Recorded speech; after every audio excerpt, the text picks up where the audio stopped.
Buenas noches, mi nombre es David César García García, mi matrícula es AL057293, estudio la licenciatura en Derecho y Finanzas y resido en la Ciudad de México. Buenas noches. Buenas noches, vamos a dar inicio con lo que es el proyecto integrador de la materia de impuestos de personas físicas y vamos a dar inicio con el primer cuestionamiento. Dice, con base a la ley del ISR, ¿qué es considerado interés? Sabemos que interés, sea cual sea que le dé origen, para cualquiera de las partes siempre va a representar un ingreso.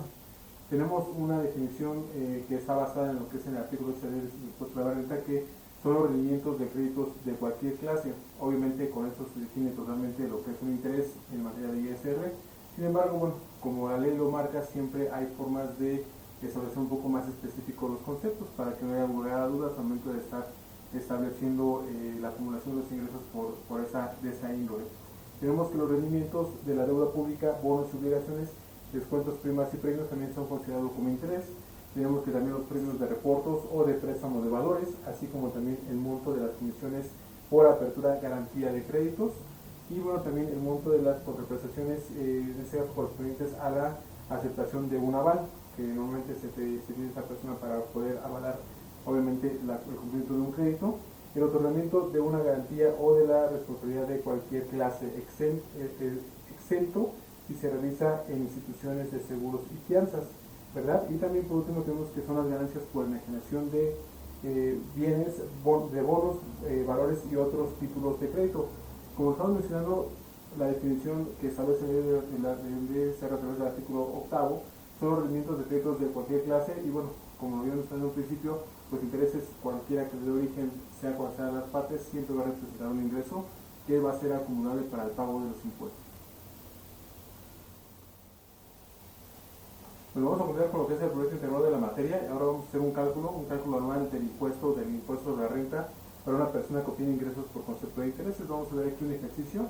Aquí tenemos que una persona física obtuvo ingresos por intereses en el año del 2014. Hay que tomar en cuenta que es el 2014. De una cuenta de inversión en el banco por 87,000 pesos, deducciones personales por 11,000 pesos y retenciones de ISR por 7,000 pesos. Bueno, nosotros sabemos que normalmente año con año pueden modificarse o pueden cambiar las tablas aplicables para el cálculo del impuesto. Aquí específicamente están mencionando que es el año 2014. En el año 2014, pues las tablas manejan unos valores para la determinación del impuesto anual y obviamente aplicándolas de manera de acuerdo a un procedimiento nos va a determinar el impuesto a pagar o a enterar lo que es a la hacienda pública. Tenemos que el ingreso acumulable tenemos que son 87,000 pesos, a esto le vamos a disminuir lo que son las deducciones personales de 11,000, nos va a quedar una base de impuesto, base gravable de 71,000 pesos y bueno, aquí aplicando lo que son las tablas para esa base gravable del impuesto hay un límite inferior que es de 50,524,93 pesos y bueno, sacando la diferencia nos va a dar un excedente. Sobre ese excedente nosotros vamos a aplicar un porcentaje que está especificado propiamente en las tablas, que es del 10,88% y finalmente nos da el impuesto marginal, que es de 2,761,69 para que se le adhiera o en este caso se le agregue lo que es la cuota fija, que también está determinada dentro del rango de ingreso que estamos obteniendo en la tabla en este caso para el cálculo de lo que los impuestos de ISR por 2,966,91 pesos y sumando ambas cantidades nos da un impuesto determinado de 5,738,60. Obviamente durante el año nosotros vamos haciendo retenciones, o en este caso las empresas le hacen retenciones a las personas que tienen ingresos por concepto de intereses y los entera a la hacienda pública. Para evitar doble tributación se tienen que disminuir pues prácticamente, y como vemos aquí el resultado se tiene un saldo a favor de 1,271,40. Aquí se puede optar por pedir la recuperación de ese dinero o se puede aplicar para ejercicios posteriores esa diferencia, pero esta práctica en este caso es como se realiza el cálculo del impuesto para todo tipo de, digamos, para impuestos sobre nómina, para ingresos de cualquier otra actividad. En este caso estamos especificando por concepto de intereses. Este es el procedimiento para el cálculo del ISR. Con respecto a los premios tenemos lo siguiente: ¿qué debemos tomar en cuenta para el cálculo del impuesto al obtener un premio? Digo, prácticamente es muy específica la ley del impuesto de la renta, dice que el impuesto será calculado con una tasa del 1% sobre el importe del premio sin deducción alguna.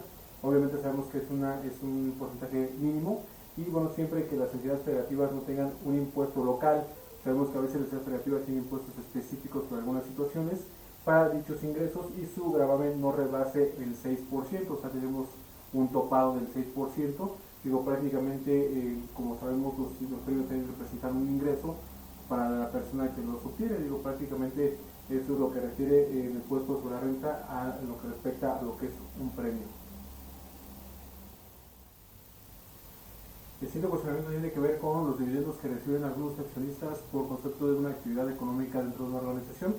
Y el cuestionamiento como tal dice cuál es la razón por la cual una persona puede obtener dividendos y a qué está obligado a recibirlos.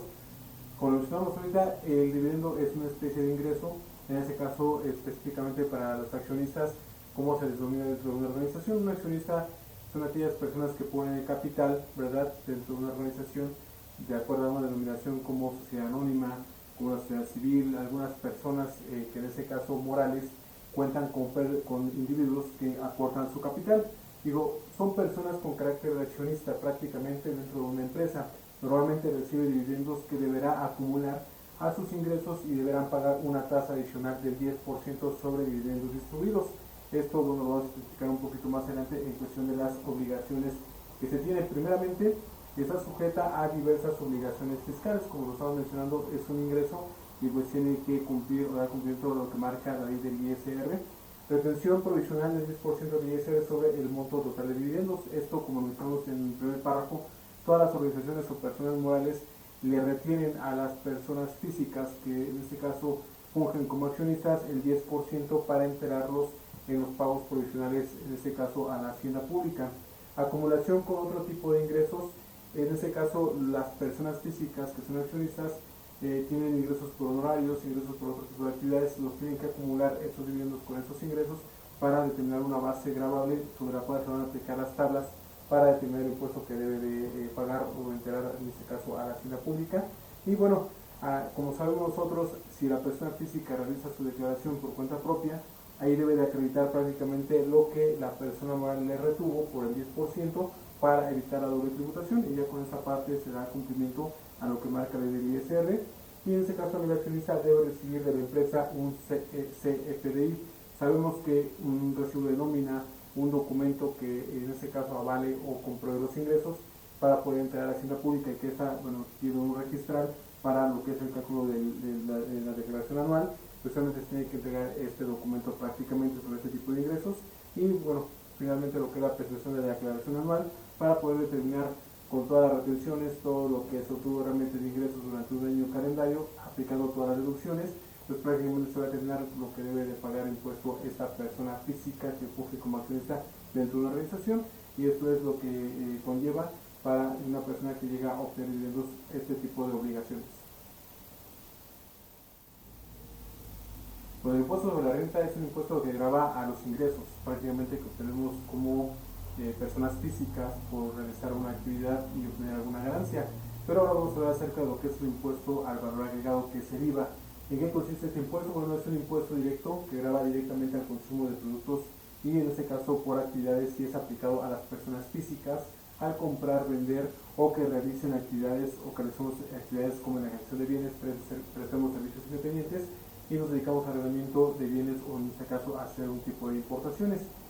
Todo lo que tenga que ver el manejo de dinero, al dar un CFDI, ¿verdad? En este caso una factura, un recibo de horarios, pues tenemos que, de acuerdo a lo que marca ahí del impuesto al valor agregado, tenemos que pagar un IVA, retenerlo, y en las declaraciones podríamos pagar, entregarlo o acreditarlo, según sea el caso.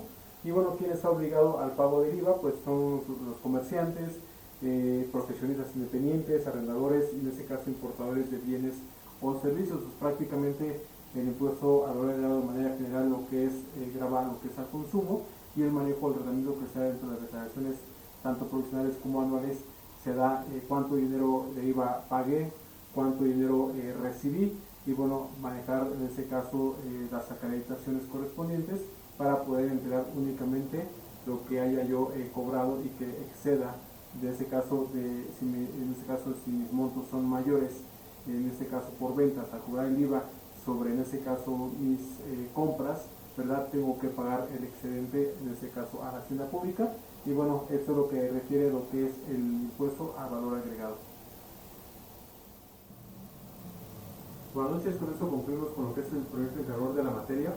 Digo, este tema de los impuestos para personas físicas o de personas físicas, lejos de ser un tema interesante en el cual nosotros podríamos adentrarnos un poco más, es realmente de manera trascendente conocer cómo vamos a manejar el pago de nuestras tributaciones por nuestras actividades que realizamos para dar cumplimiento a lo que marcan las leyes, en este caso fiscales, y bueno, evitar sanciones por parte de la autoridad hacendaria.